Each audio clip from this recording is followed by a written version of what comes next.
Muy buen día, mi nombre es Sofía Ocaña Cruz, soy estudiante de la Facultad de Derecho en la Universidad Nacional Autónoma de México. El presente trabajo tuvo la dirección de la catedrática Graciela Staines Vega en el curso Metodología para la Investigación Jurídica, un seminario constructivista para la justicia cotidiana. El tema del día de hoy se titula Niños con conductas desafiantes. Para comenzar, me gustaría mostrarles qué es lo que veremos a lo largo de la presente exposición. Lo primero es la genealogía, es decir, la fuente de donde tomamos para poder realizar este trabajo, los autores involucrados dentro de la misma. Las preguntas clave, que son preguntas que a lo largo de esta exposición queremos resolver. El marco teórico, que es toda la información que necesitamos para comprender a los niños con conducta desafiante, comenzando con este concepto. Después de este concepto explicaremos los problemas comunes de comportamiento en la infancia temprana. Posterior a ello, hablaremos de las teorías sobre el desarrollo de la primera infancia, luego del modelo de prevención y solución de problemas, las técnicas de revisión, prácticas basadas en la evidencia con niños y cuidadores, términos y principios de comportamiento, y después veremos cómo se aplican estos principios de comportamiento, el seguimiento del progreso, la evaluación de los resultados y una recopilación de las pruebas basadas en evidencia. Posterior a ello veremos el marco jurídico y en nuestras reflexiones finales veremos las claves teóricas que son base para el trabajo presente, las reflexiones prácticas, mi opinión con respecto a lo investigado y las fuentes que se tomaron para realizar el siguiente trabajo. Comenzamos por la genealogía. La fuente principal del presente trabajo se titula Evidence-Based Interventions for Children with Challenging Behavior. Antes de comenzar, me gustaría explicar un poco acerca de su contenido. Es un texto para estudiantes graduados, practicantes y profesionales dedicados a la ciencia e investigadores en temas de la niñez, de psicología escolar, asesoría, pruebas y evaluaciones, terapia ocupacional, familia, psicología educativa y patologías del habla. La autoría y participación del libro corresponden a Caitlin Haig Armstrong, que es profesora de pediatría en la Universidad del Sur de California, en el Colegio de Medicina, es licenciada en psicología y presidenta de la Asociación de Salud Mental en Florida. Tiene experiencia extensiva trabajando con niños, jóvenes y familias con problemas de comportamiento, enseñanza en posgrado también, y ha escrito diversos artículos y libros acerca de problemas de la niñez y la paternidad. Julia A. Ogg es asistente del profesorado en el programa de psicología que imparte la Universidad del Sur de Florida y está capacitada en programas reconocidos basados en evidencia, que incluye The Incredible Years y Parent-Child Interaction Therapy. Después tenemos a Ashley N. Sonman Webb, que tiene un doctorado interno en pediatría y escuela de psicología. También tiene una amplia experiencia laboral en entornos de la infancia temprana. Y por último tenemos a Audra John Walsh, que tiene un entrenamiento doctoral en la Escuela de Psicología, antecedentes fuertes de intervención temprana, y es especialista en desarrollo de bebés y niños pequeños. Ella es licenciada. Las preguntas que queremos responder con este trabajo son: ¿qué entendemos por conducta desafiante, challenging behavior? ¿Cómo se presenta la conducta desafiante en los niños? ¿Qué problemas de conducta son normales en los niños de primera infancia, es decir, de 0 a 5 años? ¿Cómo se desarrollan los niños en la primera infancia, las teorías que existen? ¿Qué modelos son viables para atender las conductas desafiantes de los niños? ¿Cómo podemos solucionar estos problemas de conducta? ¿Cómo funciona el modelo de la práctica basada en evidencia en este problema? ¿Qué principios de comportamiento deben ser considerados al querer aplicar una intervención por la conducta que se atiende? ¿Y cómo se prueba si está funcionando en el niño la intervención aplicada? Comenzaremos con nuestro marco teórico y para poder comprender el tema necesitamos preguntarnos primero, ¿qué es conducta desafiante? Challenging behavior. Al decir que una conducta es desafiante, de ello se entiende que una persona puede presentar retos por su manera de ser, por cómo se comporta, por cómo interactúa con las personas y con su entorno. Más que un problema, es un estado de necesidad en el cual se debe buscar la mejor solución para la calidad de vida de esa persona. Según Emerson, cuya definición fue dada en 1955, el término de conducta desafiante se refiere a conductas culturalmente anormales de la intensidad, frecuencia o duración que es probable que la seguridad física de la persona o de los demás corra serio peligro, o que es probable que limite el uso de las oportunidades normales que ofrece la comunidad o incluso se le niegue el acceso a estas oportunidades. Hay aspectos que van a afectar la conducta de una persona. Podemos ver que es el entorno físico, social o cultural, la biografía de la persona, es decir, su historia de vida, las condiciones biológicas, si tiene algún problema genético o si padece de alguna patología, de la manera en que se crió, las habilidades de regulación social y emocional. Y esto tiene mucho que ver con relacionar las emociones con la cognición, que nos va a llevar al comportamiento. Entonces son muchos aspectos los que pueden afectar la conducta de una persona, en este caso de niños. Lo vemos más que como un problema, es un desafío, es un reto. Ahora vamos a ver las conductas desafiantes en niños. La conducta de los niños se ve afectada por sus etapas del desarrollo, es decir, conforme van creciendo. Y dependiendo de ellas, vamos a observar si los problemas incrementan o disminuyen. En una edad temprana se podría decir que es normal que los niños tengan problemas de conducta porque ellos necesitan estar activos constantemente. Y muchas veces eso se traduce en inquietud o impulsividad. Este tipo de comportamiento no siempre se va a relacionar con un trastorno o patología, pero puede ser el caso. Hay etapas donde les es necesario moverse, experimentar y conocer su medio para poder aprender. No todos los niños son iguales y eso es algo que tenemos que comprender. Cada personalidad, modos de expresarse y también de interactuar es diferente. Es importante que nosotros establezcamos una diferencia entre los desafíos normales, que son las conductas que a lo mejor y en una edad temprana puede presentar un niño, y los que necesitan una atención especializada.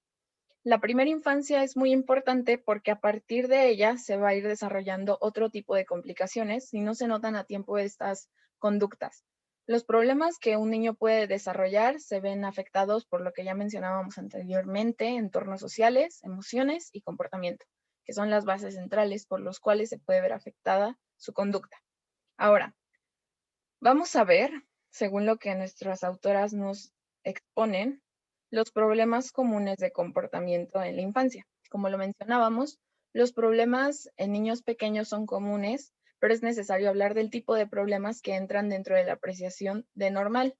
El primero que vamos a ver es los problemas para dormir. Este problema puede estar asociado con variedad de condiciones o de problemas médicos. Y los más comunes en bebés y preescolares para dormir son las pesadillas, el sonambulismo y hablar dormidos. Es importante atenderlos ya que afectan la salud tanto física como mental. Algunas posibles soluciones son mejorar los hábitos a la hora de dormir. Esto incluye tener rutinas para dormir, utilizar nuevas estrategias para conciliar el sueño, actividades relajantes antes de dormir y evitar darles una cantidad exagerada de alimento a la hora de dormir. Luego tenemos los problemas de alimentación. Estos son evidentes en las distintas etapas de desarrollo de los niños y van aumentando según la edad que ellos tienen. Se pueden dar por razones orgánicas que tienen que ver con su cuerpo y no orgánicas, son externas. Problemas entre padres e hijos, falta de rutinas al comer, entre otras. Algunas posibles soluciones son desde la edad muy temprana en el nacimiento alimentar con leche materna a los niños de primer al sexto mes, no utilizar amenazas para que los niños coman, tener una estructura a la hora de comer, incluir alimentos saludables. Esto tenemos que tenerlo a consideración de un especialista, un nutriólogo. Otro problema que se presenta son los cólicos o el llanto excesivo. Este problema es común en niños muy pequeños, desde recién nacidos hasta los 6 meses. Y usualmente se define con la regla de 3 de Wessel, que es llanto por 3 horas en un día, en 3 días por una semana y por al menos 3 semanas. Ahí es cuando podemos considerar que hay un problema de cólicos y llanto excesivo. Y existen diversos síntomas y motivos como las contracciones intestinales, la intolerancia a la lactosa, alergias. En estos casos Se recomiendan intervenciones farmacéuticas de acuerdo a lo que un especialista dicte, o dietéticas o conductuales, es decir, cómo es que se está actuando frente a este problema. Problemas para ir al baño. Estos problemas van a variar según la etapa en la que se encuentran los niños. Aunque se tiene una estimación de a qué edad pueden aprender a ir al baño, también va a depender de su formación. Hay diversas estrategias para promover el entrenamiento efectivo para ir al baño. La atención positiva a los niños al ir al baño, es decir, cuando hagan algo que es esperado, entonces reconocerles esa conducta. Establecer también un esquema regular de sentarse en la taza, el procedimiento que deben de hacer al ir al baño. Eliminar también los medios de entrenamiento como los pañales o los pantalones entrenadores. También el método de la observación, es decir, que ellos observen a otros niños ir al baño o practicar con libros o muñecos este proceso. Esto los podrá ayudar a poder controlar este tipo de problemas. Ahora vamos a hablar de también la competencia cultural. Estas condiciones varían según la región o el lugar en donde se encuentren los niños. Es importante entender la multidimensionalidad de la cultura. Esto va ligado a sus habilidades sociales, que es lo que veremos a continuación.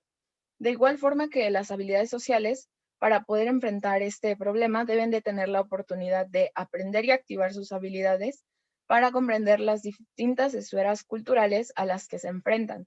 Se les puede ayudar mostrándoles qué hacer, de tal forma que en un dado momento se repita el comportamiento. Ahora vamos a ver miedos, preocupaciones y ansiedad. Se pueden dar porque en el desarrollo de los niños también se va a ver reflejada su imaginación y empiezan a desarrollar habilidades cognitivas. Entonces, en este punto de su vida están aprendiendo a diferenciar la realidad de la ficción. Y entonces los factores ambientales del entorno del niño pueden crear miedos o pueden crear ansiedades. Para poder resolver este problema, se debe aumentar la confianza en los niños y reforzar sus habilidades de afrontamiento, poder explicarles la realidad y enseñarles que su miedo es algo superable.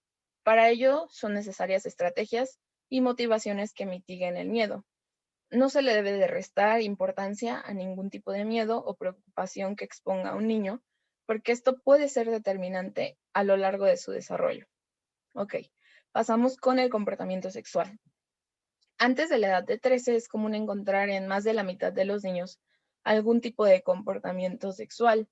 Aquí es muy importante que se establezca una diferencia entre lo normal, que podría entrar, según lo que nos mencionan las autoras, en curiosidad, en conocer su cuerpo, y lo abusivo, perdón. Es decir, que la frecuencia de la conducta aumente por algún tipo de episodio traumático para el niño, por algo que le sucedió. Aunque no son tan conscientes de este comportamiento, es necesario poner atención sin sobreactuar.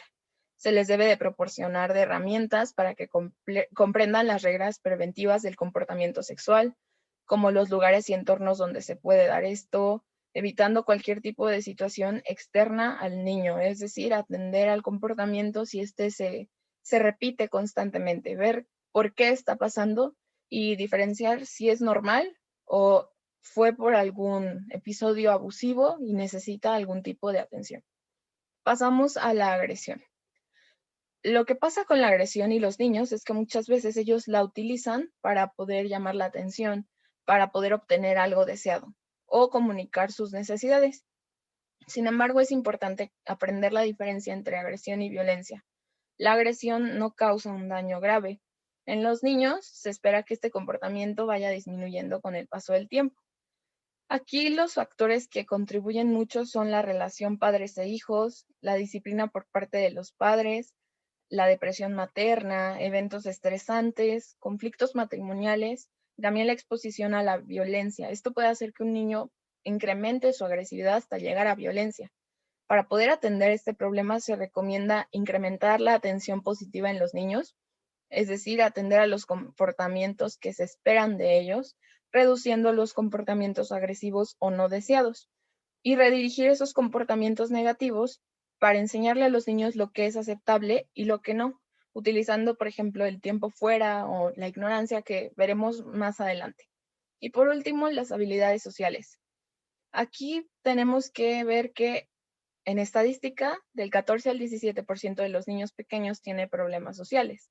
Los niños que tienen trastorno del espectro de autismo o el trastorno de déficit de atención o hiperactividad corren un mayor riesgo de tener problemas con sus habilidades sociales a medida que crecen. Estas competencias necesitan ser desarrolladas por los niños para poder tener éxito en las interacciones que tengan, dependiendo del lugar donde se encuentren, escuela, casa, familia. Y es importante que para estos problemas ellos tengan la oportunidad de aprender y practicar sus habilidades sociales. Aquí se les puede igual mostrar qué es lo que deben hacer, de tal manera que repitan el comportamiento o mitigar con algún tipo de reforzamiento negativo para que no cometan de nuevo ese comportamiento. Que comprendan que no son los únicos en su entorno, sino que hay más a su alrededor. Con los niños con espectro de autismo o hiperactividad es distinto porque se necesitan de atenciones más especializadas para que ellos puedan desarrollarse de manera sustentable. Ahora, pasaremos a la estadística de algunos de estos problemas. Los problemas para dormir se presentan entre el 20 y 25% de la población pediátrica por problemas de trastorno de sueño y se da en niños y adolescentes. Los problemas de alimentación ascienden al 35% de la población infantil. Las habilidades sociales, igual lo veíamos, 17 al 14% de los niños pequeños tienen problemas sociales. En la agresión es un problema común en niños pequeños, con el paso del tiempo va disminuyendo, y en primaria los problemas de este tipo son observables solamente en el 15% de los niños. Los miedos y preocupaciones. En la etapa preescolar, los padres pueden observar al menos en el 80% un miedo, mientras que el 50% de los padres reportan que sus hijos tienen más de 7 miedos. El cólico con llanto excesivo se puede presentar en el 40% de los niños que experimentan esto a una edad temprana y solamente del 17 al 19% de los padres acuden por ayuda especializada. Es importante aquí identificar este problema si es que se necesita una dieta o ya una intervención farmacéutica, como lo mencionábamos. Por eso está esta parte de la ayuda especializada. El comportamiento sexual, lo veíamos antes de la edad de los 13, es común encontrar en más de la mitad de los niños algún tipo de este comportamiento. Para comprender a los niños necesitamos ver algunas de las teorías sobre el desarrollo de la primera infancia, porque es sumamente importante y estas nos ayudan a comprender el proceso de crecimiento y aprendizaje. Primero tenemos la teoría del apego. Esta teoría sienta sus bases con John Bowlby y Mary Ainsworth y recalca la importancia de la relación entre madre e hijo, la separación y el duelo entre padres. En la etapa del nacimiento nos indica que los primeros años de vida son de suma importancia. Un bebé tiende a apegarse a sus cuidadores. Si lo cuidan sus padres, se apega a sus padres, si sus abuelos, se apega a sus abuelos. Es necesario el apego con la madre, pero hay casos en los que no es así.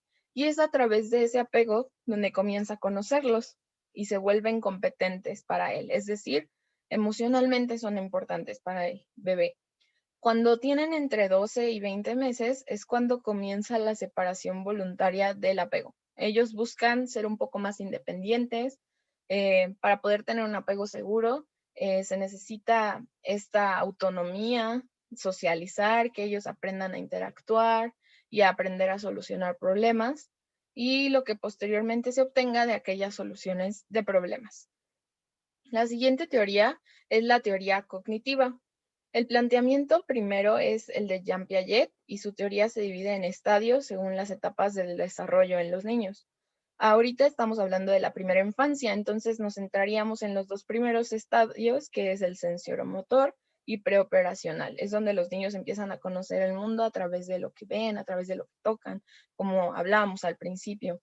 Aquí se debe encontrar un equilibrio entre la asimilación y la acomodación de los niños. Y también tenemos a Lev Vygotsky. Él habla de una zona del desarrollo próximo en donde la importancia del juego y las habilidades lingüísticas, cognitivas y sociales son importantes para que el desarrollo del niño sea efectivo. Veremos ahora el análisis aplicado de la conducta. Según Cooper, Heron y Heward, es la ciencia dedicada a la comprensión y mejora del comportamiento humano. Este análisis va a medir el comportamiento y sus consecuencias a través de la tecnología conductual, es decir, las conductas. Va a ser aplicable a diferentes etapas y entornos porque esta teoría nos marca que el comportamiento es medible y observable. El modelo de análisis contiene proactividad, prácticas conductualmente sólidas, cambios de sistemas, comportamiento funcional, autogestión y toma de decisiones. La siguiente etapa es la teoría del aprendizaje social. Esta teoría surge de la teoría del aprendizaje. A manera de resumen, Bandura postula que puede aprenderse observando a otros. Los elementos influyentes dentro de esta teoría son la atención, la memoria y la motivación. La siguiente teoría es la teoría de estilos de crianza. Fueron descritos por primera vez por Diana Baumrind en 1966 y posteriormente por Maccoby y Martin en 1983. Nos habla del grado de atención a las necesidades entre padres e hijos, las estrategias disciplinarias, qué expectativas de madurez y control hay en el desarrollo de los hijos, y proponen 4 tipos de estilos de crianza. El estilo de crianza autoritario, demasiado duro, el permisivo o demasiado blando, el autoritativo o justo y el estilo de crianza no involucrado. Después tenemos la teoría de los sistemas ecológicos, que sienta sus bases con Uri Bronfenbrenner. Es uno de los fundadores del programa Head Heart, que involucra educación, salud y formación de los padres. En la teoría de sistemas los divide según influyen en el desarrollo, desde el más pequeño hasta el más grande. En la teoría de sistemas los divide de la siguiente manera. El primero es el microsistema, después sigue el mesosistema, luego el exosistema y el macrosistema y finalmente el cronosistema. A través de estos diferentes niveles surgen los conceptos de factores de riesgo y factores de protección, es decir, aquellos factores que ponen en riesgo el desarrollo de los niños y aquellos factores que pueden ayudar a protegerlos.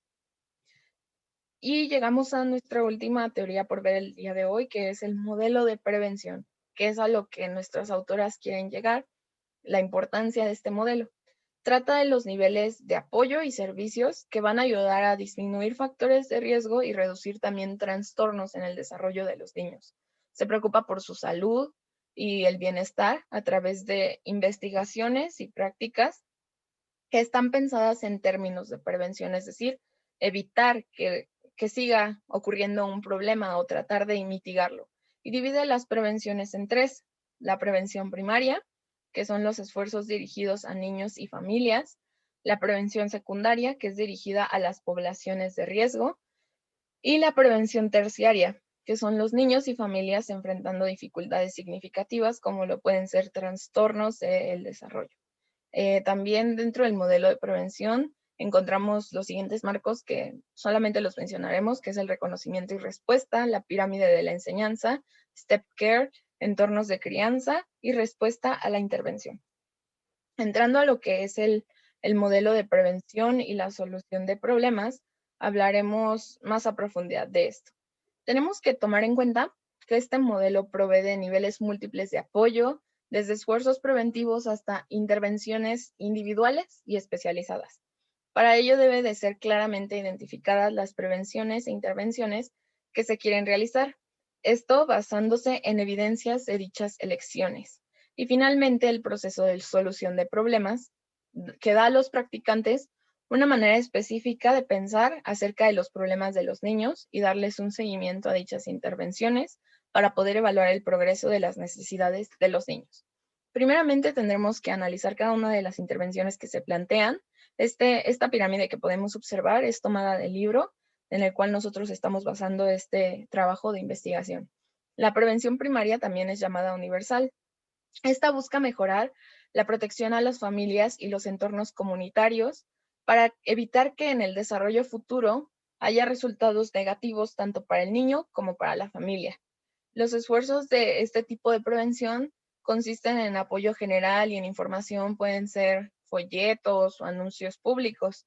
Aquí lo importante es proporcionar de información educativa a las personas que cuidan y o trabajan con niños. Puede ser aplicable especialmente en los problemas comunes de comportamiento. Este tipo de prevención requiere de poco tiempo y coste, es accesible a todos los miembros de la comunidad por las 2 características anteriores. El porcentaje que se espera atender en cuanto a las necesidades de los niños y familias en la prevención primaria es del 80 al 90%. Después tenemos la prevención secundaria o intervención. También se le denomina prevención selectiva y esta está dirigida a niños que pueden desarrollar comportamientos problemáticos a resultado de ciertos factores de riesgo. Por ello necesitan programas de adaptación para poder ser exitosos en su desarrollo. Las actividades de prevención secundaria normalmente se van a realizar en grupo a través de servicios educativos, sanitarios o sociales. Un ejemplo de prevención secundaria es Head Start, que lo mencionábamos anteriormente, porque promueve la preparación escolar y avances cognitivos, pero lo hace a través de la prestación de servicios educativos, sanitarios, nutricionales y de otro tipo.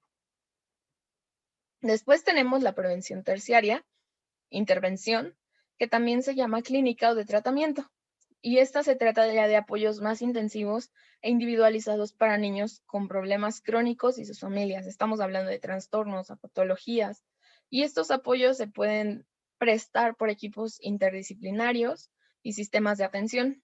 Idealmente solamente se espera que este tipo de intervención se dé para el 5% de las familias, porque busca maximizar el desarrollo de estos niños que están pasando por estos problemas crónicos, por estas enfermedades o por estos obstáculos que se presentan a lo largo de su desarrollo que tal vez ya no entrarían dentro de un marco normal.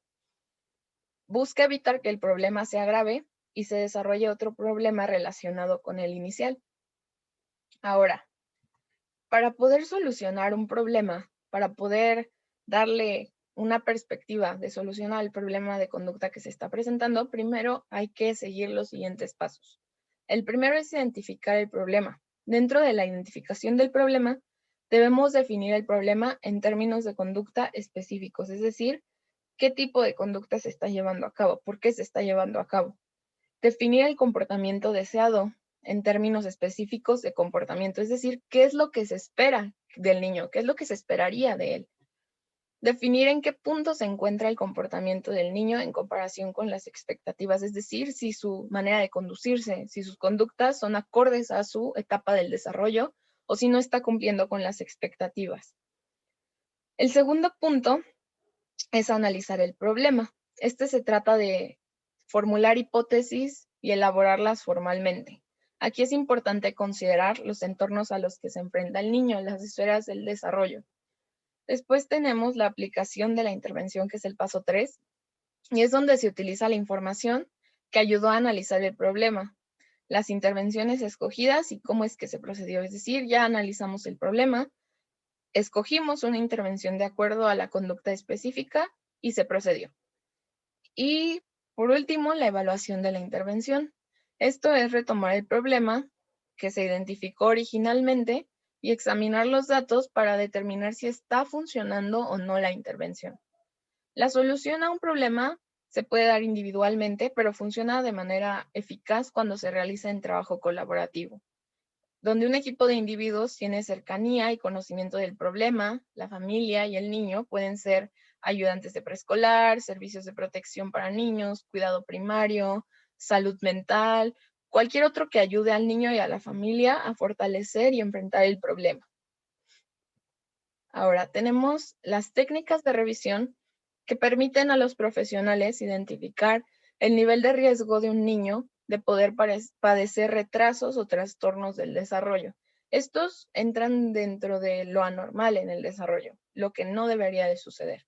El desarrollo típico del niño se supone que se produce en una secuencia predecible y esta está marcada por los hitos del desarrollo. ¿Qué son los hitos del desarrollo? Son signos físicos y conductuales de maduración. Y estos esperan de la mayor parte de los niños mostrarse a un tiempo determinado.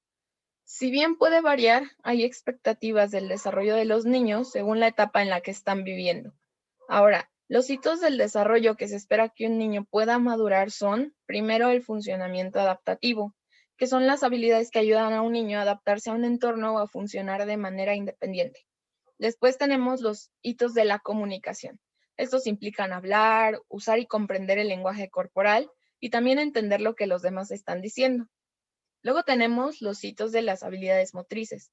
Abarcan el manejo de los dedos y también de las manos y los movimientos de los músculos grandes del cuerpo. Después tenemos los hitos del desarrollo cognitivo. Estos van a describir las habilidades del pensamiento, cómo solucionan los problemas, cómo mantienen la atención, si comprenden los conceptos que se les hablan. Esos son los hitos del desarrollo cognitivo. Tenemos también los hitos del desarrollo socioemocional que van a describir las emociones, las interacciones con los demás y la demostración de los sentimientos. Ahora, la revisión va a implicar evaluar brevemente, administrar esa información para identificar aquellos niños que pueden tener retrasos en el desarrollo. Para esto vamos a tener herramientas que pueden clasificarse de revisión general del desarrollo o pantallas específicas centradas en un área del desarrollo. Los generales pueden ser atendidos por los cuidadores o padres y los específicos deben ser atendidos por un personal capacitado. Ahora, las técnicas que se pueden utilizar para esta revisión son dos. La primera es la escala de valoración y son los informes de los cuidadores sobre cómo se comporta el niño.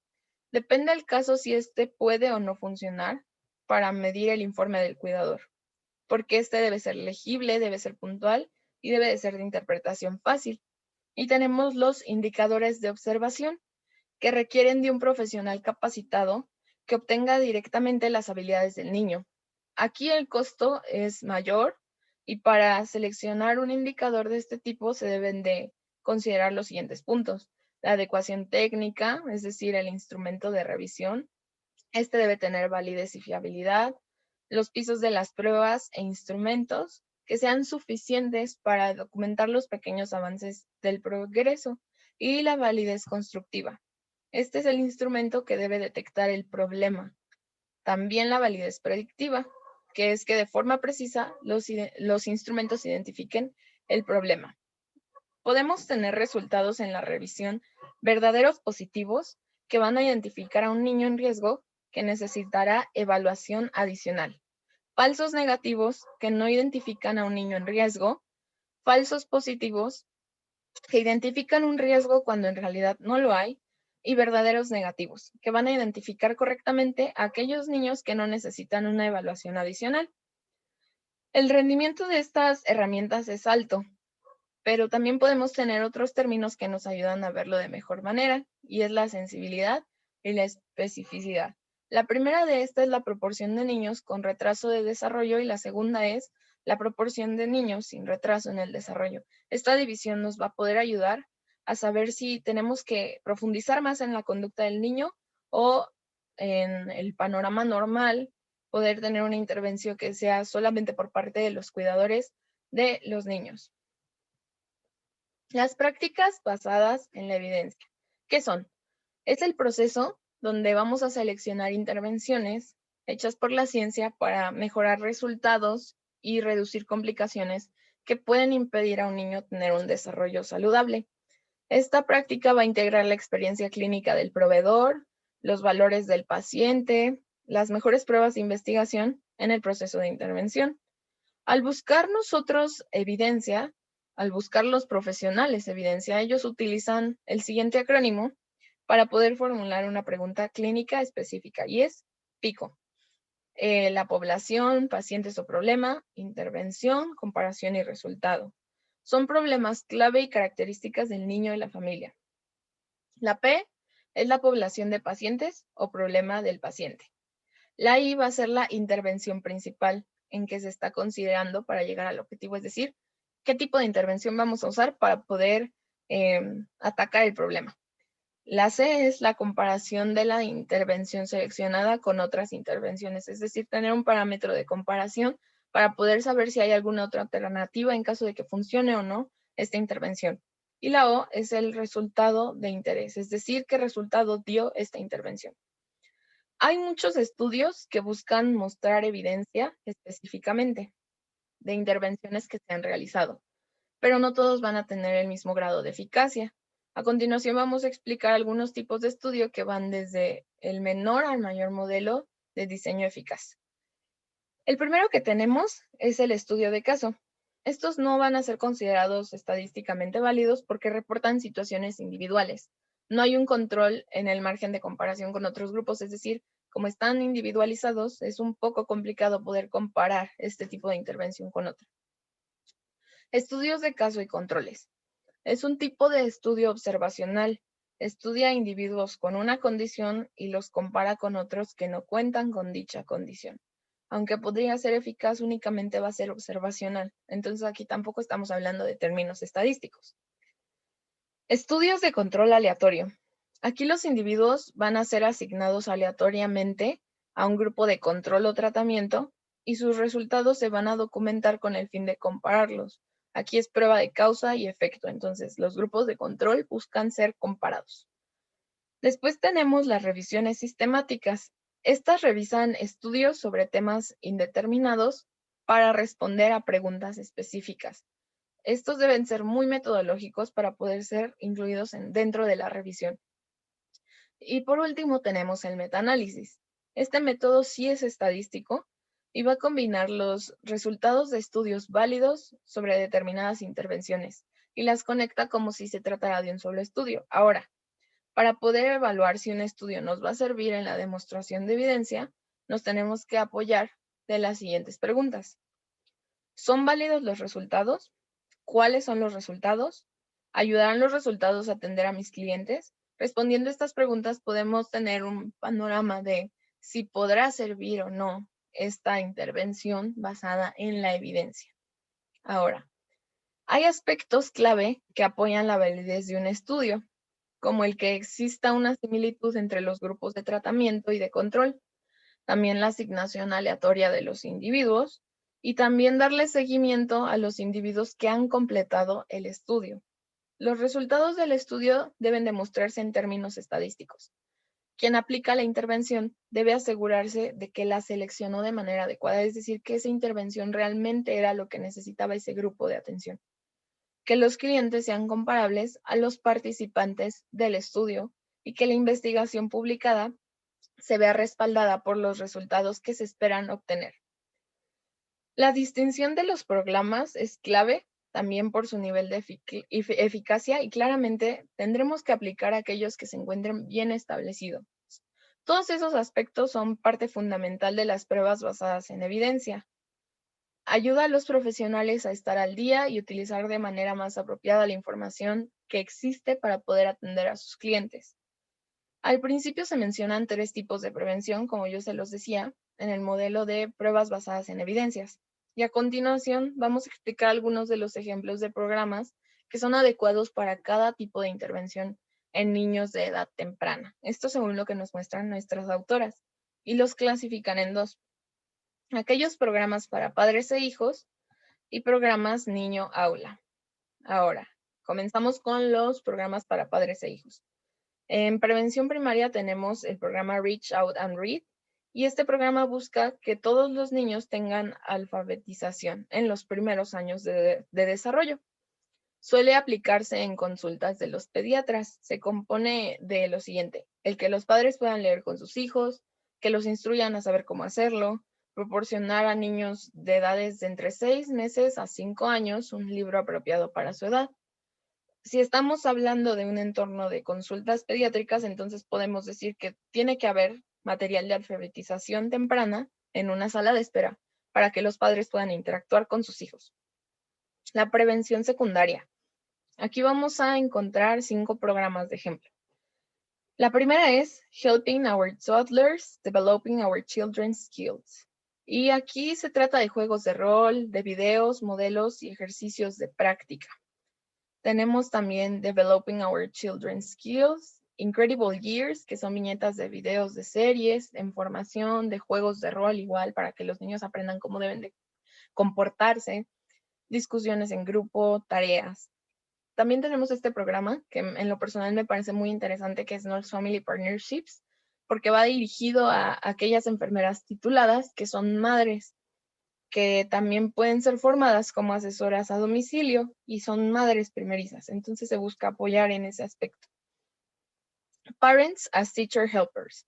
Incorporación de múltiples componentes para la relación entre padres e hijos y la interacción en su entorno escolar. Y por último, en los programas de padres e hijos, tenemos la prevención terciaria, que como lo veíamos al inicio, es para niños con conductas desafiantes ya especializadas, en su mayor parte. Y como decíamos, como solo se espera que sea para el 5% de las familias, ya atienden problemas más específicos. Helping the Non-Complaint Child Parenting Training, que es ayudar al niño incumplidor. LOVES Applied Behavior Analysis, que son para niños con espectro autista. Parent-Child Interaction Therapy, terapia para los padres mientras interactúan con sus hijos, pero a través de un profesional, es decir, que haya la intervención de alguien especializado. Trauma Focused Cognitive Behavioral Therapy, que es para niños con algún acontecimiento traumático. Ahora vamos a hablar de los programas Niño Aula. En la prevención primaria tenemos que el primer programa es promover estrategias de pensamiento alternativo en la versión preescolar. Aquí los padres y los profesores ayudan al desarrollo de las competencias sociales y emocionales. Después tenemos las habilidades sociales en imágenes, historias y programas de canciones. Es decir, a través de estos medios se demuestran las habilidades sociales que se esperan de un niño. En prevención secundaria tenemos los amigos de AL, el cual ayuda a reducir problemas de comportamiento perturbador y también incrementa las habilidades sociales. El programa de evaluación para niños de temprana edad de Deverox, que trata mayormente de factores de protección. El programa de Yo Puedo, soluciones de problemas interpersonales. Y también tenemos Incredible Years, Dinah Dinosaur Training. En la prevención terciaria vamos a tener Early Start Denver Model, que trata de reducir los síntomas autistas. También tenemos primeros pasos al éxito, que son medidas del comportamiento en los niños. Luego, aprendiendo experiencias y programas alternativos para preescolares y sus padres. Busca reducir también los síntomas en niños que padecen del espectro autista, mejorar el coeficiente intelectual y también su lenguaje.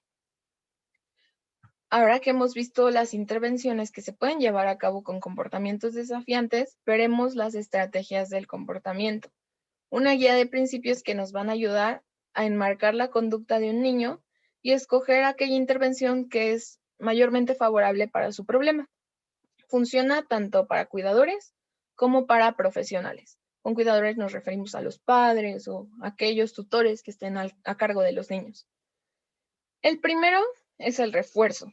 En sentido técnico, el refuerzo es algo que busca que una conducta aumente. Podemos hablar de un refuerzo inmediato, que es el que mejor efecto tiene en el comportamiento de los niños, porque es en el momento en el que se aplica y les ayuda a comprender por qué su conducta se está reforzando. Vamos a tener distintos tipos de refuerzo.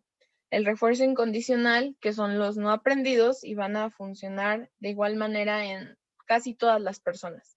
El condicional, los reforzadores condicionales, que son reforzadores aprendidos, los comestibles, sensoriales, tangibles, de actividad o sociales, y reforzadores positivos y negativos.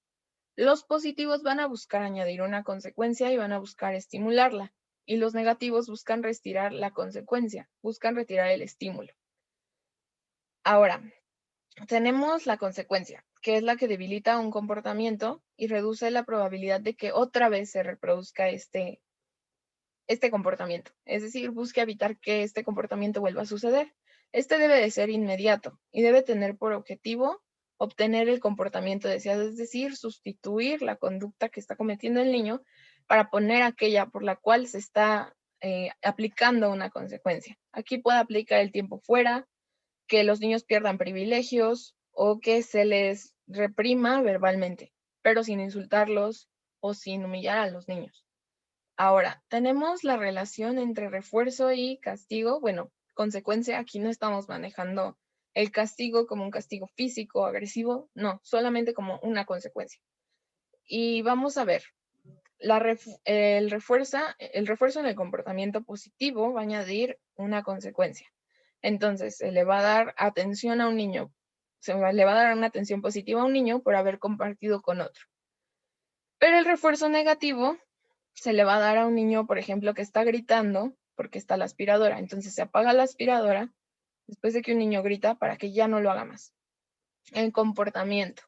La corrección. Cuando un niño roba un juguete, darle una palmada sería una corrección positiva. Ahora, la corrección negativa es la agresión se detiene cuando se retira la atención, es decir, no prestamos atención a la conducta y es ahí cuando se va a detener. Vamos a hablar de los momentos de refuerzo.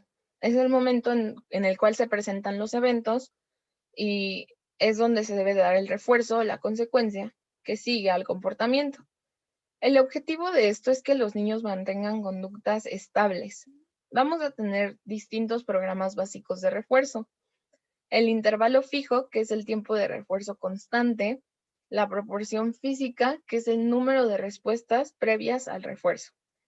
La proporción variable, que es el refuerzo después de un número aleatorio de comportamientos. Y el intervalo variable, que son los refuerzos aleatorios. El esquema de intervalo es cuando el hecho, es decir, el refuerzo o la corrección, se basa en el tiempo, y el esquema de proporción es el número de respuestas necesarias para el refuerzo. Otro entendimiento conductual que tenemos, otra forma de entender la conducta es la extinción. Este principio busca reducir o eliminar la conducta, es decir, no hay refuerzo, aquí hay una ausencia de refuerzo. Aquí se pueden aplicar los siguientes métodos, que es ignorar de forma planificada alguna conducta. Es decir, si un niño está comportándose de cierta manera, se ignora para que lo deje de hacer. La atención diferencial, que es ignorar aquellos comportamientos que no se desean y atender a los que sí se desean. Aquí vamos a darle a entender al niño qué es lo que sí debe de hacer y qué es lo que no se desea que haga. No debe de operar con conductas agresivas.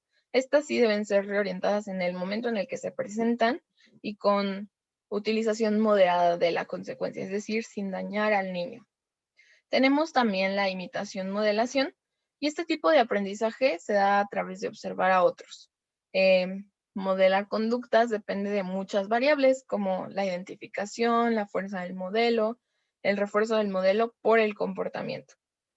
Aquí los niños con discapacidades del desarrollo van a tener mayores dificultades para imitar, entonces van a requerir de un apoyo mayormente especializado. Ahora, los niños van a moldear sus conductas a través de sus padres, cuidadores, personajes de televisión, entonces también depende mucho de lo que ven, cómo actúan. Si se está dando una conducta que no se esperaría de los niños, también habría que ver cómo es que su entorno está afectando en este aspecto, específicamente las conductas que están observando en sus padres, en las personas que los cuidan o en las cosas que observan en los medios tecnológicos. Otro método es usar historias para facilitar la imitación, modelación en situaciones novelísticas. Aquí hay un ejemplo en una imagen antes de explicar este método. Las historias sociales son guiones visuales hechos con dibujos y letras. Estas historias les van a ayudar a comprender cómo deben de comportarse en situaciones nuevas para ellos. Estas son muy útiles en niños que son diagnosticados con el trastorno del espectro autista. Aquí se van a utilizar texto e imágenes y las historias deben describir, dar perspectiva y dirigir la conducta a lo que se espera que hagan. También tenemos la formación. Esta busca establecer un objetivo de comportamiento. Va a combinar el refuerzo con la ignorancia, es decir, conocemos las habilidades que el niño ya posee y vamos a aumentar las expectativas del comportamiento, es decir, que vaya madurando ese comportamiento. Aquí vemos la imagen de unos niños comiendo galletas. Entonces, en la escuela, si se le muestra a un niño la imagen de una galleta y se le dice que es galleta, el niño va a aprender que es una galleta. Si se le pone un plato de galletas enfrente y él las quiere tomar, es ahí donde no se le va a permitir que las tome. Tenemos que incrementar aquellas expectativas del comportamiento. Ahora, los principios del comportamiento son un marco general de cómo se puede regular la conducta desafiante de un niño, es decir, métodos que van a ayudar a que las conductas desafiantes disminuyan. Y hay un proceso para poder abordar dichas conductas, aplicando los principios ya explicados. El primero es la identificación del problema. Como ya lo habíamos visto antes, definir un problema es desde el punto de vista del comportamiento, determinar aquella conducta que se espera y en qué punto del comportamiento se encuentra. El análisis del problema. Elaborar hipótesis que expliquen por qué el niño no se comporta como debe o se comporta de la manera en la que lo está haciendo. Y tomar en cuenta factores específicos de su entorno. Algunos métodos utilizables son ABC, Hot Dog, entrevista de evaluación, perdón, funcional para niños pequeños. El ABC va a tomar en cuenta antecedentes, el contexto que rodea el comportamiento de los niños. Luego va a describir el comportamiento detalladamente y qué ocurre después de que se da ese comportamiento. Hot Dog funciona en relación con el comportamiento, qué motiva ese comportamiento, documenta las intervenciones ante ese comportamiento, tiene estrategias de prevención, sustitución y reforzamiento. Y la última que mencionábamos de la entrevista tiene que ver con un contexto del ambiente en el que el niño está, las estrategias de comunicación y busca explicar el comportamiento. Ok. El número 3 que tenemos es la aplicación de la intervención. Aquí debemos de seleccionar la intervención después de haber hecho el análisis del problema, apoyado de los principios conductuales que vimos previamente. Y la última, que es la 4, es la evaluación de la intervención. Aquí se debe de verificar el resultado que dio esta intervención, es decir, si es positivo o negativo en el niño. Los datos que se den aquí deben de ser muy fáciles de registrar y debe de contemplarse un marco temporal para saber si se debe de interrumpir o continuar la intervención. Aquí tenemos un ejemplo de una intervención ante un problema y es acerca de una niña que padece del espectro autista. Es una niña que tiene 4 años. Entonces, este problema nos habla de cómo Diana, su madre, no la puede llevar a la biblioteca porque no se comporta de manera adecuada. Entonces, aquí nos divide en identificación del problema, porque Laura no muestra un comportamiento adecuado debido al trastorno que padece. Después, la conducta que se esperaría o que se quiere, que es que Laura tome de la mano a su madre y que utilice palabras o imágenes para expresarse y para poder estar en la biblioteca.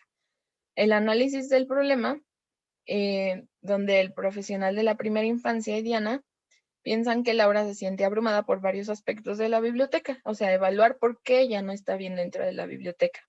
Y ahora, al final, nos marca las posibles soluciones para que Diana pueda enfrentar este problema. Aquí la estrategia que usan es un cuento que le ayuda a Laura a prepararse para las experiencias que va a vivir dentro de la biblioteca. Y poco a poco ella se empieza a sentir cómoda en la biblioteca y es capaz de permanecer tranquila. Entonces, este es un ejemplo. El seguimiento del proceso es nuestro siguiente punto. Las pruebas basadas en evidencias no nos van a garantizar resultados. Necesitamos supervisar el progreso para poder medir si se ha llegado o no, o si se ha avanzado hacia el objetivo específico. Cuando apliquemos cualquier tipo de prueba es necesario verificar 3 puntos: autenticidad, utilidad y universalidad. Tenemos que resolver las siguientes preguntas para poder darle seguimiento a una prueba. ¿Funciona este programa o intervención? ¿Ha ganado el niño habilidades desde la última evaluación? ¿Necesita el niño intervenciones adicionales o diferentes? Las herramientas del seguimiento de proceso miden habilidades específicas, indicadores de crecimiento hacia un objetivo, es decir, solamente van a ir a habilidades específicas que son esperadas. Los métodos del seguimiento del proceso son escalas de valoración comerciales, que van a ser los informes de los padres o de los cuidadores acerca de comportamientos específicos. Algunos ejemplos son el cuestionario de edades y etapas, el sistema de evaluación y programación para bebés. Ahora, también tenemos las observaciones del comportamiento. Son sistemáticos y son procesos especificados. Hay las herramientas de observación, supervisión que hay, son las mediciones generales de resultados y estas van a buscar evaluar si hubo un crecimiento en las habilidades claves del desarrollo, si se alcanzó o no el dominio de habilidades diferentes. El sistema de codificación y gráficos y el dominio del desarrollo, que es si se adaptaron, cómo se comunicaron, sus habilidades motrices, cómo se están desarrollando cognitivamente y su desarrollo social emocional. Ahora, nosotros hemos señalado diversas herramientas para poder darle seguimiento a un niño que se le aplicó una intervención. Sin embargo, también es posible que creemos una herramienta propia con las siguientes observaciones que se plantean. La observación naturalista, en donde se hace un registro narrativo informal y se anota el comportamiento del niño. cómo se comportó antes de dicho comportamiento, lo que pasó después del hecho, y se van a tomar así en cuenta factores ambientales, por qué se produjo el problema y las complicaciones que se presentaron. Aquí es muy importante el tiempo y la cuantificación, es decir, en qué momento sucedieron los hechos. Y también la observación directa sistemática. Aquí se observan y se registran comportamientos específicos, no todo lo que el niño está haciendo, sino comportamientos específicos. Y se seleccionan con dimensiones como el recuento, la frecuencia, ritmo, la duración, la magnitud y la latencia. Ya tenemos el seguimiento del progreso. Ahora, ¿qué seguiría?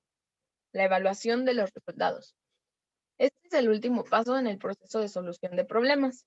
Aquí se busca evaluar la eficacia de la intervención, es decir, si funcionó o no. Y aquí debemos de contar con datos que se puedan interpretar visualmente. Aquí podemos ver unas gráficas. Entonces, de esa manera, nosotros podremos observar el comportamiento, los cambios que hubo y tomar una decisión con respecto a la intervención. Su utilidad es que son interpretables sencillamente y de forma rápida. Entonces, aquellos datos del seguimiento y progreso van a determinar si fue eficaz o no la intervención. Estos pueden ser realizados a mano o utilizando programas informáticos. Algunos términos gráficos importantes que debemos de tomar en cuenta son los datos de referencia, que son aquellos datos recogidos sobre un comportamiento antes de la intervención, es decir, antes de aplicar algo para la conducta que se está presentando. Luego tenemos los datos de la intervención. Se refieren a los datos recogidos después de que se aplicó la intervención. Aquí estamos hablando de dos ejes, el eje X y el eje Y. El eje horizontal del gráfico va a representar el momento en que se recogieron los datos, la temporalidad. Y el eje Y es el eje vertical del gráfico. Este va a representar las instancias del comportamiento. Y el último elemento que tenemos es la línea de cambio de fase, que va a separar los datos de la línea de base y los datos de la línea de intervención. Estos datos son importantes porque, como lo vemos en la siguiente gráfica, igual tomada del libro en el cual nosotros nos basamos para la presente exposición, tenemos todos los elementos. Los datos de referencia, que son baseline, antes de la intervención, los datos de la intervención, que es V, la parte azul que tenemos aquí, y el eje X, que es el horizontal, en qué momento, aquí está dividido en días, el eje Y, instancias, cuántas veces se repitió. Aquí estamos viendo que es acerca de una niña y sus horas de sueño, y la línea de cambio de fase, la que divide los dos momentos. Ahora, vamos a hacer una breve recopilación antes de entrar a lo que es el marco jurídico. Desde el inicio tomábamos como eje principal el comportamiento desafiante en niños de la primera infancia. Al saber que estos problemas necesitan una evaluación según los tipos de prevenciones, así es como se podrá ayudar tanto a niños como padres a tener una vida con bienestar. Identificar un problema a tiempo es crucial en el desarrollo de un niño. Y este modelo preventivo acerca a las familias y niños a una vida saludable y feliz. El marco jurídico. Planteando el modelo de prevención basado en evidencias, tenemos que cerciorarnos que el bienestar de los niños es una prioridad también para el gobierno del país donde se presente algún problema de desarrollo y si se requiere algún programa para ello. Hablando de México, la Ley de los Derechos de Niñas, Niños y Adolescentes enmarca lo siguiente con respecto al tema que nos compete. En el artículo 5 nos dice: niñas, niños y adolescentes gozarán de los derechos que reconoce esta ley, sin detrimento de los derechos, responsabilidades y obligaciones de los padres y o tutores que para ellos contiene la Convención sobre los Derechos del Niño, la Ley de los Derechos de las Niñas y los Niños en el Distrito Federal, y demás disposiciones jurídicas aplicables por las que se reconoce la obligación que tienen las autoridades del Distrito Federal de promover, respetar, proteger y garantizar sus derechos, atendiendo a los principios pro persona, interés superior del niño, y autonomía progresiva en el ejercicio de los mismos, tomándose en cuenta el grado de desarrollo cognitivo y evolutivo de sus facultades. Son niños y niñas, las personas menores a 12 años de edad. Se encuentran en primera infancia las niñas y niños menores de 6 años. Bueno, en este primer artículo podemos observar la importancia de los cuidadores tutores, que es una de las partes que veíamos en el modelo basado en evidencias. Es importante dentro del desarrollo de los niños porque ellos son dependientes. Su bienestar es primeramente responsabilidad de la familia o persona que está a su cargo. En cuanto a la primera infancia, aunque nos enmarca una edad específica, que son de niños menores a 6 años, el modelo de prevención basado en evidencias considero que también puede ser aplicable a las niñas y niños menores de 12 años, porque entran dentro de los problemas comunes que se presentan en el desarrollo, al menos en los niños mexicanos. Lo podemos ver a través de estadísticas. Según el informe anual del Fondo de las Naciones Unidas para la Infancia de 2019, 18% de los niños que tienen menos de 5 años no tienen un adecuado nivel de desarrollo. El 80% de los niños en sexto de primaria no alcanzan aprendizajes esperados para su nivel educativo. 35.6% niños de entre 5 y 11 años de edad padecen sobrepeso. 63 niños de entre 1 y 14 años han sufrido algún tipo de violencia en el hogar. 49.6 viven en situación de pobreza. Entonces aquí podemos identificar factores de riesgo, problemas de alimentación, y no lo estamos viendo solamente en niños de la primera infancia, sino que llega hasta los 14 años. Entonces también podríamos considerar viable este modelo para niños de edades más avanzadas. El artículo 7º nos habla del interés superior. Aquí nos dice, el interés superior de la niña, niño y adolescente es el derecho sustantivo que exige adoptar un enfoque proactivo basado en los derechos humanos en el que colaboren todos los responsables de garantizar el bienestar físico, psicológico, cultural y espiritual de manera integral de niñas, niños y adolescentes, así como reconocer su dignidad humana. Asimismo, debe ser considerado como principio interpretativo fundamental y como una norma de procedimiento siempre que se tenga que tomar una decisión que afecte a un niño, niña o adolescente en concreto. El interés superior es el principio que debe regir todo acto de autoridad para garantizar el ejercicio de los derechos humanos a niñas, niños y adolescentes.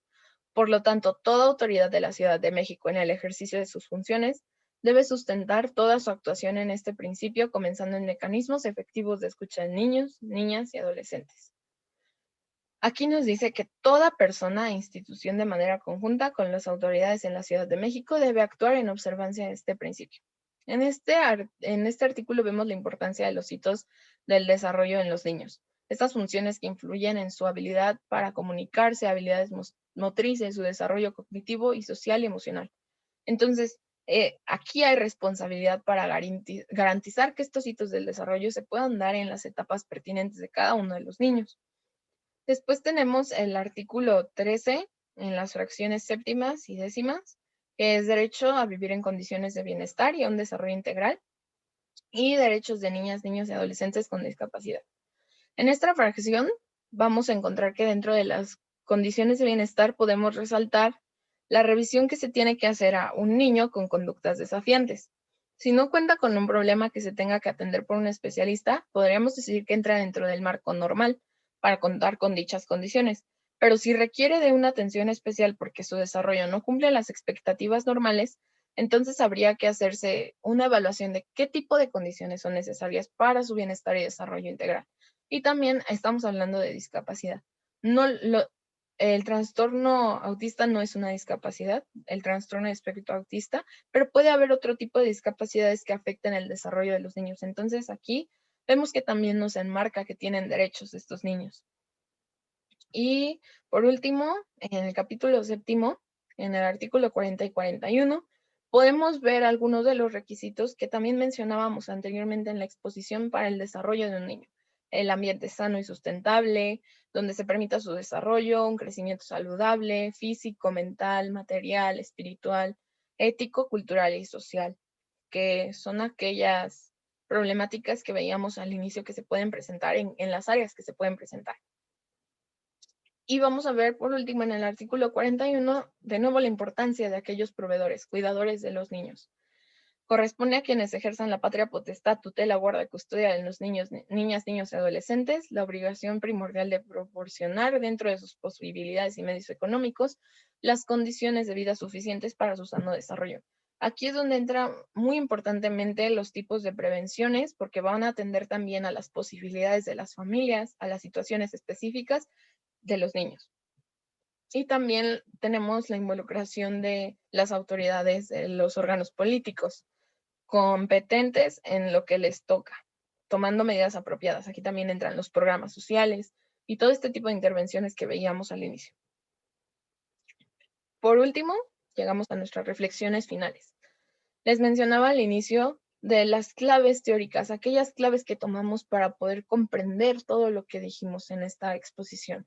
El desarrollo infantil, que es la edad temprana, la que nosotros tomábamos inicialmente, el desarrollo de las habilidades sociales, físicas, emocionales, cuando se presentan conductas desafiantes, los problemas que se presentan en edad temprana, porque la prevención es necesaria ante factores de riesgo y ante trastornos, donde debe de haber una protección, y la intervención para el comportamiento de los niños. Si nosotros nos vamos a una reflexión práctica, es decir, a algo que realmente está, podemos tomar la Estrategia Nacional de Atención a la Primera Infancia, ENAPI, específicamente la Ruta Integral de Atenciones, que fue dada en 2019. ¿Qué es la Ruta Integral de Atenciones? Es el marco integrador de 29 servicios e intervenciones públicas que se requieren para garantizar el desarrollo integral de niños y niñas en las distintas etapas de su vida. Durante la primera infancia involucra la participación activa de las familias, de las personas cuidadoras principales, agentes educativos y o personal de salud. Los grupos a los que está dirigida la Ruta Integral de Atenciones son adolescente, mujer y hombre en edad reproductiva, mujer embarazada, hombre próximo a ser padre, pareja, persona significativa, agente educativo, personales de salud y o persona cuidadora responsable de niñas y niños. Y por último, niña y niño. Los 29 servicios y estas intervenciones se dividen en 4 componentes que se desarrollan en el desarrollo integral de los niños. Y la primera de estas es la salud y la nutrición. Aquí tenemos todo lo que se busca. Por ejemplo, brindar atención médica en salud mental, social, física y nutricional, orientación nutricional, consulta del control de niño y niña sano, planificación familiar, educación sexual y reproductiva. También tenemos la educación y cuidados, que es la educación inclusiva, programas de formación para padres y madres, estimulación del crecimiento y desarrollo infantil, aprendizaje a través del juego, la protección, que es identificar, prevenir y atender a edad temprana signos de violencia, programas para niños y niñas con discapacidad, huérfanos y vulnerables, protección especial, y el bienestar y el desarrollo. Promover la legislación y normativa de protección a la maternidad y paternidad, acceso a programas sociales y prestaciones públicas con acceso preferente a personas vulnerables. Entonces, todo esto entra dentro de los componentes que van a ayudar al desarrollo integral de los niños y niñas. ¿Cuál es su objetivo? Garantizar que las niñas y niños menores de 6 años, en el ejercicio efectivo de sus derechos, tengan la supervivencia, un desarrollo integral y prosperidad, así como educación, la protección, la participación y una vida libre de violencia. Va a atender a las brechas de desigualdad que existen entre estratos sociales, regiones geográficas y géneros, así como a la diversidad inherente a cada persona. Todo esto que estamos mencionando es dentro de México, apoyado por un programa de las Naciones Unidas. Y los instrumentos programático-presupuestarios de gestión de la ENAPI son el Programa Especial para el Desarrollo Integral de la Primera Infancia, el Programa Presupuestario, el Subanexo Transversal, el Subsistema de Información sobre los Derechos de la Primera Infancia, Sistema de Seguimiento Nominal, Mecanismos de Aseguramiento de Calidad, Comisiones Estatales para la Primera Infancia, Mapeo georreferenciado de Servicios para la Primera Infancia. Entonces aquí ya vemos sistema de protección, atendiendo a factores de riesgo preventivos para el desarrollo de los niños.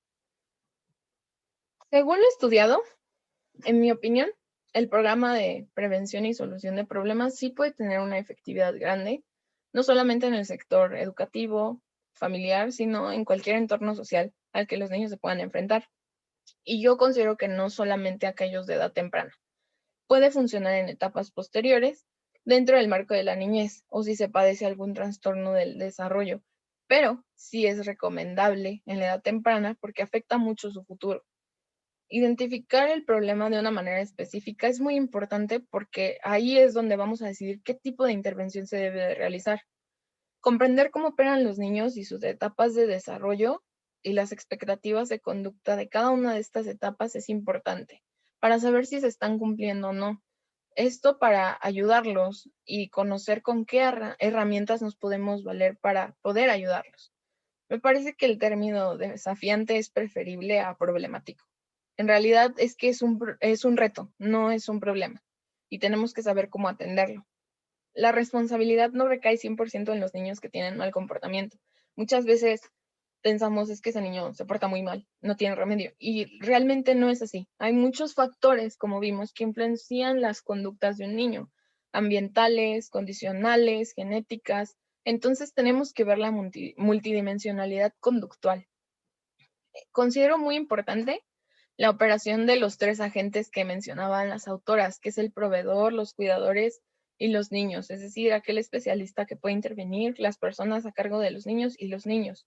También la intervención del Estado para poder apoyar a cualquier niño, tenga o no problemas de conducta, porque va a servir para que tenga un desarrollo sustentable en cuanto a sus emociones, pero también sus necesidades físicas, su pensamiento, con la meta de un estado de bienestar adecuado para el niño, niña y también las personas que lo rodean.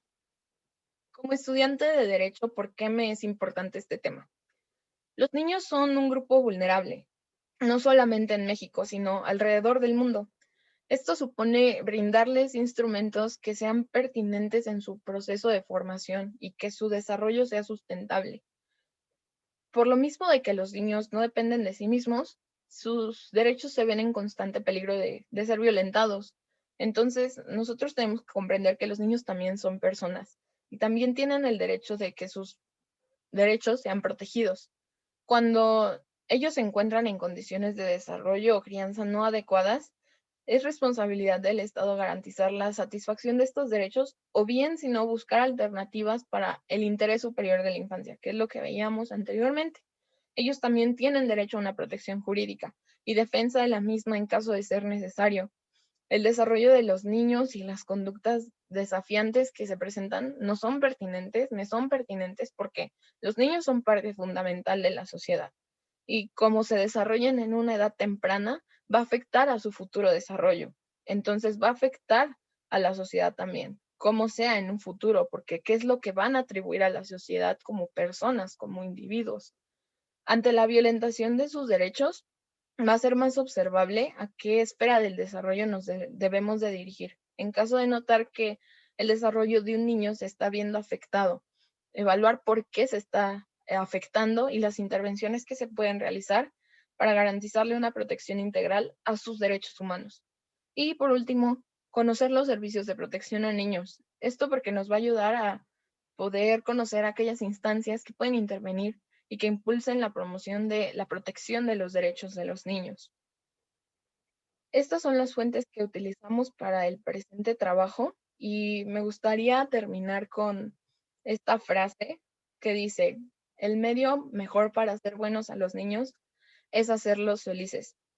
Oscar Wilde.